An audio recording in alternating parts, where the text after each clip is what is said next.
예, 감사합니다. 오늘은 하나님의 음성 듣기 13번째 시간으로 듣고 있는가 네 번째 시간입니다. 빌립보서 4장 1절 말씀을 같이 한번 읽겠습니다. 그러므로 나의 사랑하고 사모하는 형제들, 나의 기쁨이요 면류가 아닌 사랑하는 자들아, 이와 같이 주 안에 살아. 지난번에 말씀을 드린 것처럼 절반 정도의 내용을 하나님의 음성을 듣는 법의 기초와 이론에 대해서 나누었다면, 오늘은 본격적으로 어떻게 하면 하나님의 음성을 들을까 공부한 것이 오늘로 3일째입니다. 오늘은 10번째로 하나님의 음성을 들을 때에 우리에게 반드시 필요한 게 뭔가 하는 것을 살펴보겠는데요. 오늘 10번째에 보면 순종하는 마음의 태도를 가지고 주님께 나아가야 된다. 로마서 6장 16절에 보면 너희 자신을 종으로 내주어 누구에게 순종하든지 그 순종함을 받는 자의 종이 되는 줄을 너희가 알지 못하느냐. 혹은 죄의 종으로 사망에 이르고 혹은 순종의 종으로 의에 이르느니라. 이렇게 말씀을 하고 있죠. 믿지 않는 사람들이 기독교인들을 비난할 때에 너희들은 자유로운 인간이 왜 신이라는 존재에게 속박당하여 사느냐, 왜 구속되어 있느냐, 이런 비난을 들을 때가 많이 있습니다. 하지만 여러분들에게 자주 말씀을 드리는 것처럼 인간이라는 존재는 태어나면서부터 마지막 숨지는 그 순간까지 온전히 자기의 자유의지로만 살아가는 사람은 단 한 사람도 없다는 것입니다. 사람이라는 존재는 환경에 의해서 영향을 받게 되어져 있는데요, 그 환경을 통해서 자기의 자아가 생기고 누군가의 인격에 의해서 감화를 받음으로 말미암아 자기의 정체성이 만들어지게 된다는 것입니다. 그러므로 누구에게도 구속받지 아니하고 스스로 자유로운 삶을 사는 사람은 단 한 사람도 없다. 그러므로 누구에게 구속되어져 있느냐, 누구에게 속박되어져 있느냐가 중요한 것이지, 속박되어지지 않은 사람은 이 세상에 단 한 사람도 없다, 이렇게 말하고 있다는 것입니다. 우리 그리스도인들도 이 하나님의 음성을 듣는 것에 대해서 깊이 한번 생각해 볼 필요가 있습니다. 하나님의 음성을 듣자, 그러니까 어떤 분들은 단순히 신비한 경험을 하기 위해서, 야, 나도 하나님의 음성을 들었어, 이런 하나의 경험으로서 하나님의 음성을 들으려고 하는 사람들이 있습니다. 아니면은 정말 내 발등에 갑자기 불이 떨어졌으니까 이 문제를 내가 어떻게 하면 좋을까, 거기에다만 주목을 하고 단순히 문제를 해결하기 위해서 하나님의 음성을 들으려고 하는 그런 사람들도 있다는 거죠. 그런데 하나님의 음성을 듣는 것은 우리 그리스도인들이 단순하게 생각하는 것보다 더 높은 차원의 우리에게 그 필요성이 있더라는 것입니다. 오늘 말씀 로마서 6장 16절 우리가 말씀을 같이 읽었는데요, 너희 자신을 종으로 내주어 누구에게 순종하든지 그 순종함을 받는 자의 종이 되는 줄을 너희가 알지 못하느냐. 우리의 마음을 내어주어서 누군가에게는 종이 되게 돼 있다는 것입니다. 그러나 누구의 종이 되느냐에 따라서 결론이 다르다, 결말이 다르다, 이렇게 말하고 있습니다. 죄의 종으로 사망에 이르고 혹은 순종의 종으로 의에 이르느니라. 죄에게 종으로 타게 되면 사망에 이르게 되는 것이고, 순종의 종으로 의에 이른다라는 것은 무엇이냐면, 하나님 앞에 우리가 온전한 순종을 드리게 될 때에 이 의, 정의라는 말은 성경에서 구원이라는 뜻과 같은 의미로 쓰인다고 그랬죠. 그래서 하나님의 영에 구속되어서 하나님의 영에 속박되어서 하나님의 음성을 듣고 순종하는 자들에게는 구원이 임하게 된다라는 것을 분명히 성경이 말씀하고 있다는 것입니다. 그러므로 성경 앞에 서서 하나님의 음성을 듣기 원하는 사람들이 가장 먼저 취해야 될 태도, 지난번에도 말씀을 드렸지만 바로 어린 사무엘의 태도라는 것입니다. 사무엘상 3장 10절에 보니까 여호와께서 임하여 서서 전과 같이 사무엘아 사무엘아 부르시는지라 사무엘이 이르되 말씀하옵소서 주의 종이 듣겠나이다 라는 겸손한 태도가, 순종의 태도가 우리 그리스도인들에게는 필요하다, 이렇게 말씀을 하고 있는 것입니다. 물론 그렇다고 해서 하나님의 말씀하시는 것에 무조건 다 순종한다 하는 것이 절대로 쉬운 일이라고 성경은 말씀하지 않습니다. 성경이 위대한 것은 뭐냐면 영웅들로 나오는 존재들이 완전한 자로 나오는 것이 아니라 하나님 앞에 연약한 모습들도 그대로 정직하게 드러내고 있기 때문에 성경이 더 진실한 가치가 빛난다는 것입니다. 여러분, 성경에 있어서 가장 위대한 영웅을 여러분들은 누구라고 생각하십니까? 예수 그리스도이십니다. 그리고 예수님은 말씀하실 때마다 나는 아버지의 말에 듣고 순종하기 위하여 이 자리에 왔다라는 말씀을 여러 차례 반복하셨습니다. 그런데 그런 예수님조차도 순종의 자리에서 흔들릴 때가 있었다는 것입니다. 바로 겟세마네라는 시험의 자리였습니다. 한편으로 예수님은 나는 아버지의 뜻대로 복종할 것입니다, 순종할 것입니다 라고 고백을 하면서도 동시에 하지만 하나님, 내가 이 순종이 말고 다른 길을 택할 수 있는 방법은 없을까요? 라고 말하면서 마지막 그 하나님 저항의 마음을 예수님도 가질 때가 있었다는 거예요. 번민에 빠졌을 때가 있었다는 거죠. 마태복음 26장 42절에 보니까 다시 두 번째 나아가 기도하여 이르시되 내 아버지여, 만일 내가 마시지 않고는 이 자리 내게서 지나갈 수 없거든 아버지의 원대로 되기를 원하나이다. 이 예수님도 순종이라는 것에 갈등할 때가 있었다는 것이죠. 그러나 우리가 마지막 선택의 순간이 중요한데 우리가 갈등할 수 있습니다. 번민할 수 있습니다. 그러나 하나님의 말씀을 온전히 듣기 위해서는 반드시 순종의 마음, 순종의 태도를 가져야 된다는 것을 우리가 절대로 잊어서는 안 된다는 것입니다. 다음에 우리가 11번째에 무엇이 필요할까 생각해 보면은요, 감사의 태도를 가지고 하나님의 음성에 귀를 기울여야 된다, 이렇게 말하고 있습니다. 시편 50편 23절에 보니까 감사로 제사를 드리는 자가 나를 영화롭게 하나니 그의 행위를 옳게 하는 자에게 내가 하나님의 구원을 보이리라, 이렇게 말하고 있습니다. 영화롭게 한다라는 말은 높인다, 하나님께 영광을 올려드린다, 하나님을 칭찬하여 드린다, 하나님의 마음에 기쁨을 드린다, 이런 뜻이 있는 것이죠. 그런데 하나님의 마음을 기쁘게 하고 하나님의 마음을 높여드리는 비결이 무엇이라고 나오냐면 감사로 제사를 드리는 것이다, 이렇게 말하고 있다는 거죠. 하나님 아버지 앞에 나가서 그분의 음성을 듣기 원하는 사람이 반드시 갖춰야 될 태도가 그러므로 감사인 것입니다. 제사라는 것은 어떤 자리입니까? 하나님을 만나기 위해 나아가는 자리입니다. 하나님께 영광을 돌리기 위해 나아가는 자가 감사가 빠진다, 감사가 없다, 있을 수 없는 일이라는 것이죠. 그러면 우리의 감사는 어디서부터 시작되어져야 되느냐? 당장 우리 앞에 일어난 어떤 일로부터 감사의 조건이 시작되어지는 것이 아니라 지난번에도 여러분들에게 말씀을 드린 것처럼 감사는 십자가로부터 시작되어져야 된다는 것이죠. 독생자이신 예수님을 아낌없이 우리를 위하여 내어주신 그 십자가의 사랑으로부터 우리의 감사의 고백이 출발되어져야 된다는 거예요.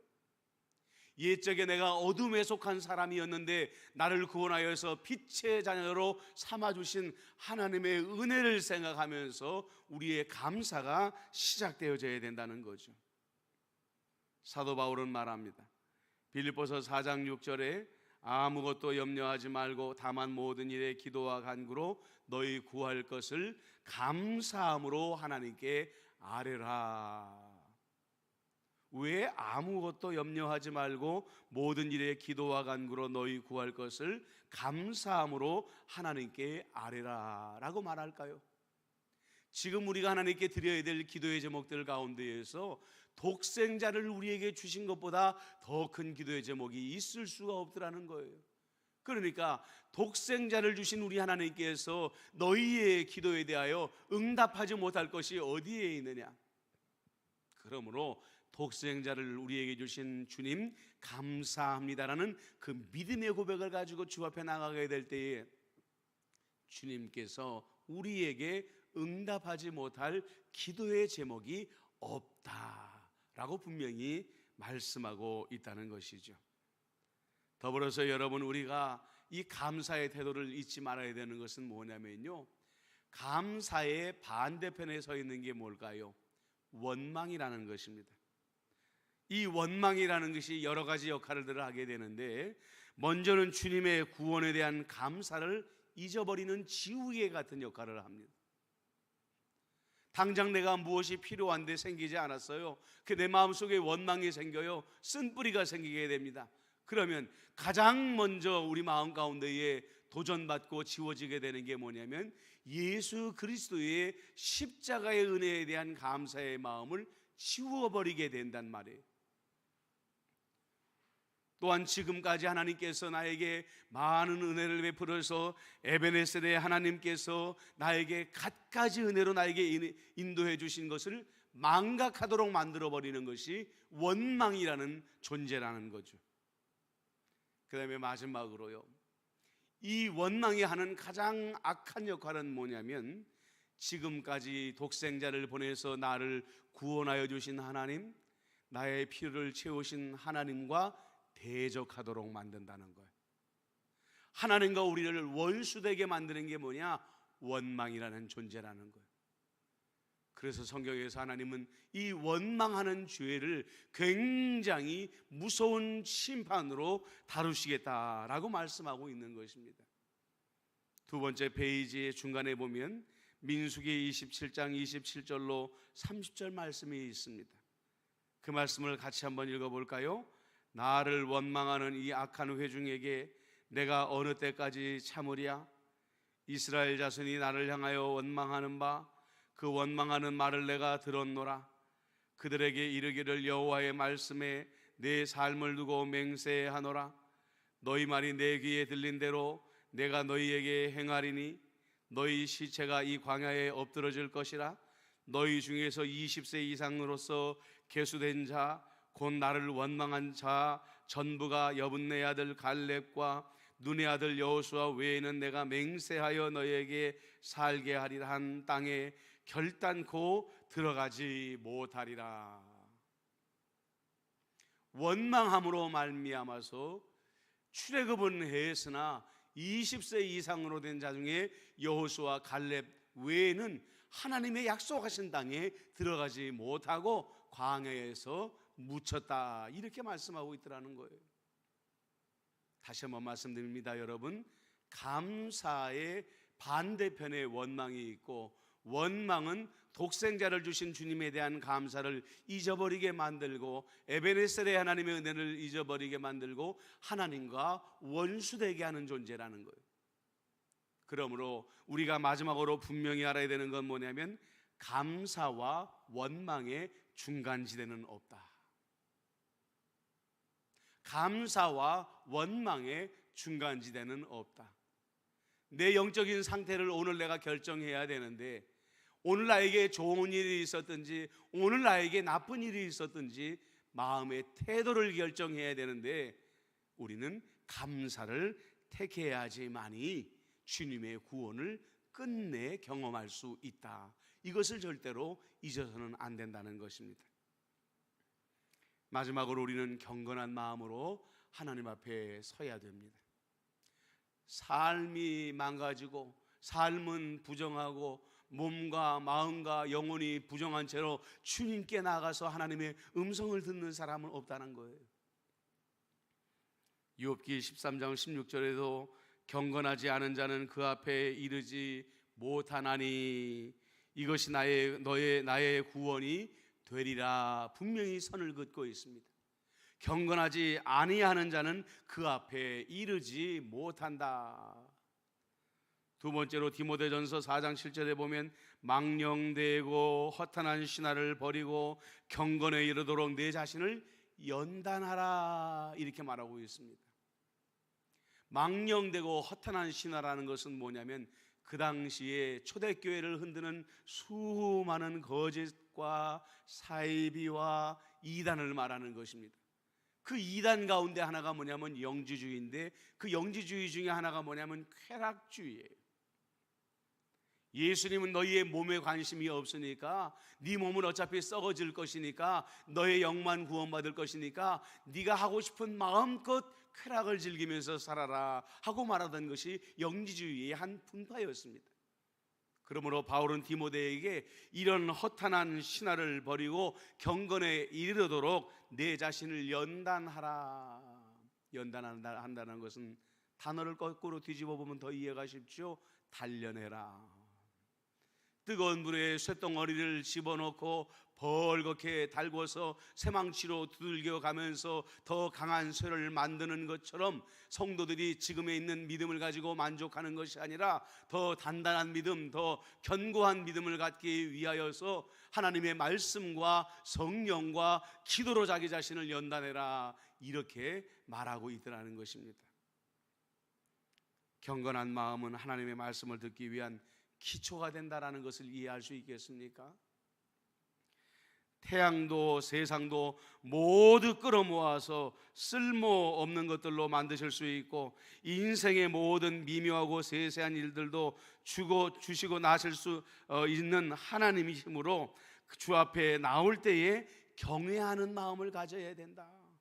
온 우주 만물을 한 번에 멸망시킬 수도 있고 온 우주 만물을 단번에 말씀으로 만들어내실 수 있는 하나님에 대한 두려워하는 마음, 경외하는 마음을 가지고 나오는 것이 그분 앞에 나오는 우리의 기본이 되어야 된다는 거예요. 우리가 세상에서 직위가 높은 사람들 앞에 나가게 될 때 얼마나 긴장합니까? 얼마나 두렵고 근신하는 마음을 가지고 나갑니까? 며칠 전부터 잠을 이루지 못하는 경우가 많습니다. 그래서 예전에 우리 믿음의 선배들을 보면, 초대교회 성도들을 보면 주일날 예배당에 오기 전에 자기 자신을 깨끗이 정결하게 닦고 기도하고 옷도 가장 정갈한 옷을 골라서 입고 그리고 하나님을 경외하는 마음으로 예배당의 문을 열고 들어오는 경우가 얼마나 많았습니까? 물론 오늘날 우리가 그렇게 형식적인 마음의 자세를 가지려고 할 필요는 없습니다. 그러나 하나님을 두려워하는 마음으로, 하나님을 공경하는 마음으로 주의 전에 나오려고 하는 영적인 태도는 변함이 있어서는 안 된다는 것이죠. 전능하신 하나님께서 조용히 우리들의 이야기를 들어주시고 광활한 우주에 관한 가르침을 주신다는 사실 앞에서 우리가 겸손해져야 된다. 대단하지 않습니까? 우리의 존재라는 것이 온 우주의 땅 끝에서부터 우주의 동쪽 끝에서 서쪽 끝까지 관장하시는 하나님이 하나님의 음성을 우리에게 들려주신다고 했을 때 우리가 얼마나 위대한 존재가 되어질 수가 있겠습니까? 또한 하나님의 전적인 관심이 우리들 한 사람 한 사람에게 완전히 집중되어 있음을 깨닫고 위대하신 창조자이신 하나님을 인정하는 경건한 마음을 품으며 낮은 마음을 가지고 주님 앞에 서게 될 때에 여러분, 높은 곳에서부터 임하는 하나님의 음성이 폭포수와 같이 우리에게 들려질 수가 있다는 것입니다. 말씀을 정리합니다. 하나님의 음성을 듣는 자, 이제 실전에 세 가지를 마지막으로 우리가 나누었는데, 철저히 순종하는 태도를 가져야 된다. 두 번째로 우리가 하나님 앞에 감사하는 태도를 가져야 된다. 감사와 원망에는 중간지대가 없다. 여러분들에게 분명히 말씀을 드렸습니다. 마지막으로 우리는 경건한 마음으로 하나님을 공경하고 하나님을 두려워하는 마음으로 하나님 앞에 서야 된다. 이런 말씀을 드렸습니다. 오늘 우리가 먼저 묵상한 말씀을 두고, 하나님, 그렇습니다. 내가 전적으로 하나님이 무슨 말씀을 들려주셔도 나는 순종합니다라는 영적인 태도를 가지고 주님 앞에 서게 하여 주옵소서. 하나님, 오늘 내 자리가 어떠한 처지에 있든지 형편에 있든지 나의 감사는 갈보리에서 시작하게 하여 주시옵시고, 흔들림이 없는 감사의 태도로 주님 앞에 서게 해 주시고, 오 하나님, 내 안에 어떤 모양의 원망이든지 십자가에 못 박게 하여 주옵소서.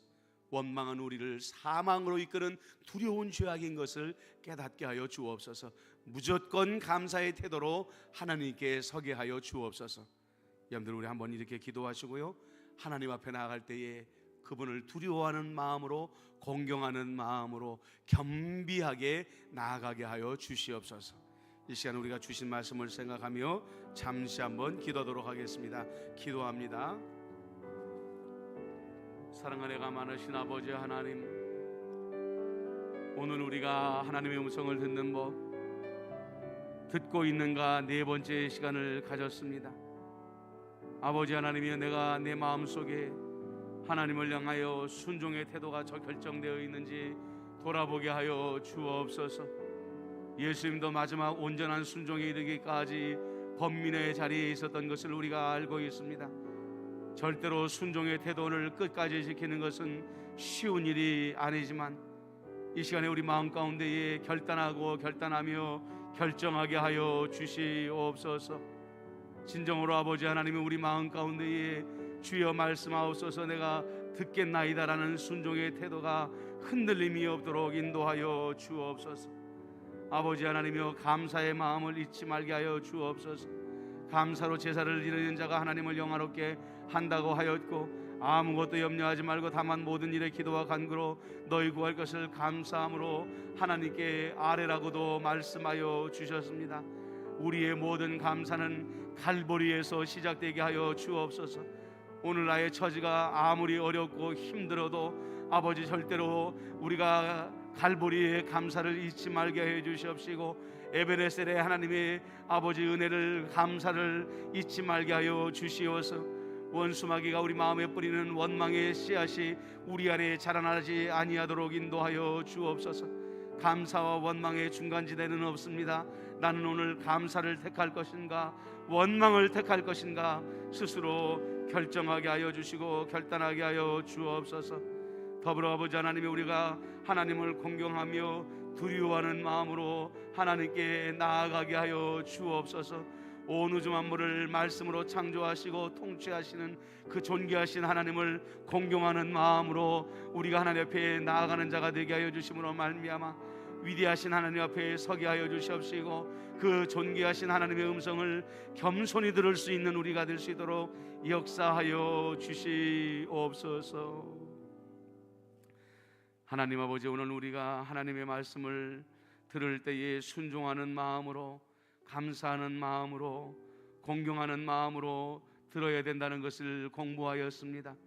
우리 안에 불순종의 영이 제하여지게 하여 주시옵시고, 원망의 영이 제하여지게 하여 주시옵시고, 교만의 영이 제하여짐으로 말미암아 하나님이 기뻐하시는 영적인 태도를 가지고 주 앞에 온전히 서게 하여 주시옵시며, 하나님의 음성을 들을 수 있는 귀가 우리에게 온전히 열려지게 하여 주시옵소서. 예수님의 이름으로 기도드리옵나이다. 아멘. 우리 이 시간에 다 같이 의식성찰의 기도로 들어가도록 하겠습니다.